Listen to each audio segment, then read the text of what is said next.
Hey there guys, Matt Guzman here, back with another video, and today is going to be about how to get the Cooking Merit Badge Part 3. Now, in Cooking Part 1, I covered the safety, health, nutrition, and cooking basics of what you should know before cooking. Cooking Part 2 was about cooking at home and camp cooking, so those were the actual process of cooking. And those were the longer videos because those were the most important. This video is going to be about cooking during hikes and cooking during backpacking trips. Just another thing, like the last video, there is a notice, and basically what this paragraph says is that the requirements and the processes that you use to get this requirement cannot be applied towards other requirements. So you can't use it for another merit badge, and you can't use it for ranks. But that doesn't mean you still can't work towards other ranks. You just can't apply the same thing to the same requirement. So that last sentence there, it says you must not repeat any menus for meals actually prepared or cooked in requirements 4, 5, and 6. Now let's get right into it. First, 6. This is what the majority of the video will be. Requirement 6 and 7 is at the end. So it's about trail and backpacking meals. It says do the following. 6A is using a MyPlate food guide or the USDA model. Plan a menu for trail hiking or backpacking. Include 1 breakfast, 1 lunch, 1 dinner, and 1 snack. So this isn't making the meals, this is just planning a menu. So what you need to do is think about what you could bring during a trail. So like you're not going to bring like a full course rotisserie chicken, something like that. I mean, you probably wouldn't bring that anyway in a campout, but just keep it in mind. These meals must not require refrigeration, obviously, because you're hiking, and are to be consumed by 3 to 5 people, including you. So what I did is I just had me, my brother, and my sister. 6A also says to be sure to keep in mind any needs such as food allergies, and I covered this in my other videos, part 2 and part 1. And how you will keep your food safe and free from cross-contamination, which is still a big thing in cooking. It also says to list the equipment and utensils needed to prepare and serve these meals. When hiking, you usually have to go a certain distance, so as I said before, it's probably better to map out that distance beforehand so you know what you're doing, where you're hiking, and what the terrain is like, because you need the proper footwear, and also because of the distance and the terrain, that determines what you can bring. If the terrain is heavy, there's a lot of rocky ground and a lot of hills, you probably don't want to bring as much food. If the terrain is a small distance and it's fairly flat, you could probably carry a little bit more. And that's just to do with like energy wise, because if you don't have enough energy to actually get to your destination, it's going to be hard to bring all your gear and all your food. For example, someone on our hike didn't hydrate correctly, so he almost passed out. So that's another thing when you're hiking or backpacking, to make sure that you're feeding yourself with enough nutrition, which is probably why the requirement says to bring a snack with you, because remember, you need to have 2 meals and a snack. So by doing this, you ensure you have enough energy left to hike, because you need to have some way to keep up your nutrition, which is what we're doing here, where we're trying to regain all our energy. 6B says to create a shopping list for your meals, like pricings or amounts. It says show amounts of food needed to prepare and serve each meal and cost for each meal. So this is a little bit tricky because you need to figure out the weight as well, because you're going to have to be able to carry what you're eating. 6C says to share and discuss your meal plan and shopping list with your counselor. The plan must include how to repackage foods for hiking and backpacking trips, and to eliminate as much bulk, weight, and garbage as possible. Because, once again, a big factor in this requirement is that you have to carry whatever you're planning to bring, especially if you're backpacking, because usually when you're backpacking, you stay the night somewhere, which means you need to carry your own tent and sleeping bag and stuff. But even if you are doing just a simple hike, it's good to keep in mind that last line, to eliminate bulk, weight, and garbage. The meals should be practical, simple, easy to make, easy to carry. They don't need to be all those like 1 minute instant things, but they definitely need to be simple to the point where they can be carried easily and prepared easily. So when you're making the meals, keep that in mind, especially with what that last sentence was saying with weight and bulk. So here are just some tips for hiking and backpacking. I won't state them directly, but I will point to a video I did in the past, how to rank up fast in Scouts, hiking for Scout rank. But Mac, I thought you said that requirements yeah, I know what I said. Requirements do not directly apply, but you can still work on separate requirements. So even though you made a meal for this, you can still do some hiking requirements that's separate from cooking. So maybe you need to identify 10 plants or 10 animals, or you need to hike a certain distance.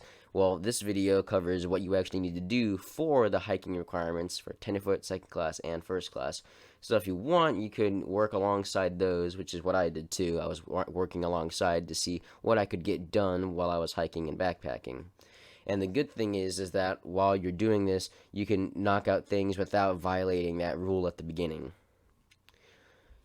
So, continuing on with 6D says, while on a trail hike or a backpacking trip, prepare and serve 2 meals and a snack from the menu planned for the requirement. At least one meal must be cooked over a fire or an approved trail stove. So, not only did they say you need to have 2 of those meals, you need to have a snack, and one of those meals has to be cooked. So, how do you do that? Well, it's probably better to plan out where you're actually going first. You need to have a good trail. You need to have a good plan of what the distances you need to go. So what I did with my siblings, we found some terrain that wasn't too bad, just a little hilly, I guess you could say, with a little bit of ups and downs, but it was easy to walk on, and we were able to get the hike done. Now, the hike wasn't too long, it was probably only like a couple miles, but depending on what hike you're doing, it could be hard. That's why it said you could carry a lightweight stove. Those are just like the really super small stoves if you're cooking something that requires it. So maybe like if you're cooking a can or something. But basically, while you're hiking, you need to have that distance planned out. And by the time you get to cooking your meals, you can want to have it simple. So maybe a sandwich or like some cold cuts, something that can be easily accessed without like extraneous preparation or something like that. So this is a little bit of footage that was from my the video I just showcased earlier, the hiking. That's why it has those at the bottom. Those don't matter for this video, but this is the footage that was from there showcasing us hiking somewhere. Now, you can see we have the tents in our hands, which is usually for a backpacking trip when you stay the night. And once we get to the destination, you'll see why we chose the spot. And down there where it says 9C, it says take note of the trash and garbage you produce. Now, that is also a requirement later in the cooking. Now, it isn't part of a meal plan, it isn't part of any preparation you need, so that could actually count for this requirement for 9C. Now, I don't know which exact rank it is, but if you check the video out, you can know. And as you can see, we chose this spot because of the fireplace that it had, and we were able to start making the fire. And it's a small fire pit, so we didn't have to worry about like very heavy or strict regulations about making fires. The flag was just for a demonstration to show that this is the place that we chose. And if you're backpacking, you're most likely not going to have wood on you, so you probably need to find wood that's around the place. Now, again, this does depend on the regulations. That's why there's the option to bring your own small stove in case you can't build a fire. But in our case, we were able to build a fire to the place where we hiked. Now, in other hikes we've done before, it's probably better just to do the stove. But in our case, we are able to build a fire, so that's what we're trying to do here. Now, we've already had the 2 meals beforehand, or sorry, we had 1 meal beforehand, and we're trying to get the second one done. Because I said 2 because I was counting the snack in my head. So we had the snack, which at that time, I think it was like peaches or like a granola bar or something like that. And the 1 meal that we had was just a simple sandwich. Now, since we're having a fire, we can actually, cook things in cans and stuff.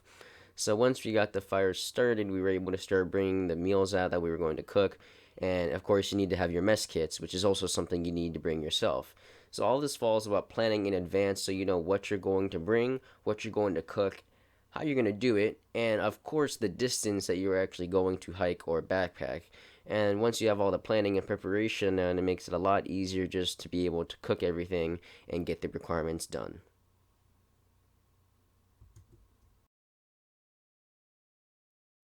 6E says after each meal, ask a person you served to evaluate the meal on presentation and taste, then evaluate your own meal.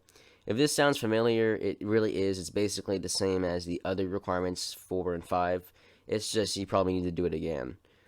And 6E also says discuss what you learned with your counselor, including any adjustments that could have improved or enhanced your meals. So maybe if you brought too much, you could bring less, or if there's like a certain spice you could have bring to make the meals taste better, or this certain can of canned food you could have bring that would have made the meals more enticing. So discuss how you could have made your meals better. It also says to tell how better planning and preparation help ensure successful trail hiking or backpacking meals. 6F says discuss how you follow the outdoor code and no trace principles during your outing. Now this is an important one because, as we said before, you're carrying everything you do and carrying everything you bring. So that means what you do with those, like your garbage or your waste, you need to make sure you're picking up after yourself as well. Like, especially for water bottles, if you don't have a non-disposable water bottle and you're just bringing plastic ones, which is what I did, you have to keep all those plastic in your pockets and stuff or in your backpack. The main thing is you're carrying whatever you bring. So discuss how you made sure you didn't make any messes while you were on your outings. 6F also says to explain to your counselor how you clean the equipment, utensils, and cooking site thoroughly after each meal. Now, this can vary based on what you're actually doing on your outing, so there is no correct answer, it's just how you decided to do it. And explain how you properly disposed of dishwater and all garbage. That's it for number 6, which is all about trails and backpacking. Now 7, as per most merit badges, is about careers. So food related to careers. Find out about 3 career opportunities in cooking. Select one and find out the education, training, and experience required for this profession. It also says to discuss this with your counselor and explain why this profession might interest you. And that is it for the cooking merit badge. This was a very long merit badge, so thank you for watching my video on how to get the cooking merit badge part 3. If you have not seen my other parts, you probably should have checked those out first before finishing this video, but those links will be in the description. Once again, this badge is very difficult and there's a lot of planning behind it. So if you enjoyed the video, please like it, turn on notifications on my channel, and I will see you all in the next one. Bye!